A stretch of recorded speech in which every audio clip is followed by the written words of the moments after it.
Save water save life ఎందుకు అంటున్నానంటే ఈ వీడియో చూడండి. మాల్స్లోని టాయిలెట్స్ వాడుతున్నారంట. బెంగళూరులో నీటి ఎద్దడికి అక్కడి ప్రజలు విలవిలలాడుతున్నారు. ఇందుకు పేద ధనిక అనే తేడా లేదు. గెటెడెడ్ కమ్యూనిటీల్లో నివసించే ప్రజలు కూడా నీరు లేక అవసరాల కోసం సమీపంలో ఉండే షాపింగ్ మాల్స్లోని బాత్రూమ్లు వాడుతున్నారట. మరికొందరైతే జిమ్లోనే ఫ్రెష్ అప్ అయిపోతున్నారట. నీటి వినియోగం తగ్గించేందుకు పేపర్ ప్లేట్లు, స్పూన్లను ఉపయోగిస్తున్నారట. ఈ బాధలు భరించలేక ఇంకొందరు అపార్ట్మెంట్లను ఖాళీ చేస్తున్నారట. గుర్తుంచుకోండి, అందుగురించే సేవ్ వాటర్ సేవ్ లైఫ్.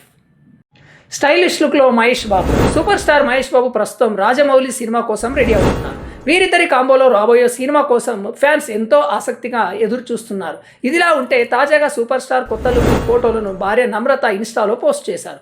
వాటికి పర్ఫెక్షన్ అంటూ క్యాప్షన్ ఇచ్చారు. క్లీన్ షేవ్, లాంగ్ హెయిర్తో కనిపిస్తున్న మహేష్ బాబు హాలీవుడ్ హీరోలా ఉన్నారంటూ ఫ్యాన్స్ కామెంట్ చేస్తున్నారు. మరి మీ కామెంట్ ఏంటి ఈ వీడియో పైన?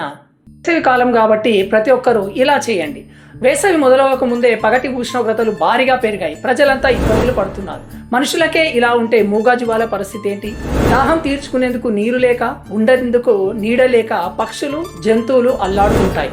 ఈ క్రమంలో వాటిని కాపాడేందుకు ప్రజలంతా ముందుకు రావాలని జంతు ప్రేమికులు కోరుతున్నారు. ఇంటి ఆవరణలో, మేడపైన నీటి తొట్టెలు, కాస్త ఆహార ధాన్యాలు ఉంచాలని పిలుపునిచ్చారు. ప్రపంచంలోనే అతిపెద్ద బైలెన్ టనెల్ నేడు ప్రారంభించనున్న మోదీ. అరుణాచల్ ప్రదేశ్ కేంద్రం ప్రతిష్టాత్మకంగా నిర్మించిన సేల్ టన్నెల్ నేడు ప్రధాని మోదీ చేతుల మీదుగా ప్రారంభం కానుంది. ప్రపంచంలోనే అతి పొడవైన ఈ బైలెన్ టనెల్ 13,000 అడుగుల ఎత్తులో 825 కోట్లతో నిర్మించారు. చైనాతో సరిహద్దు వివాదం ఇంకా కొనసాగుతున్న నేపథ్యంలో ఇది అందుబాటులోకి రావడం చాలా కీలకం అంటున్నారు విశ్లేషకులు.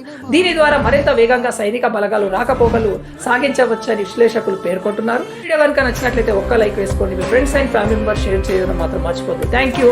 జై హింద్.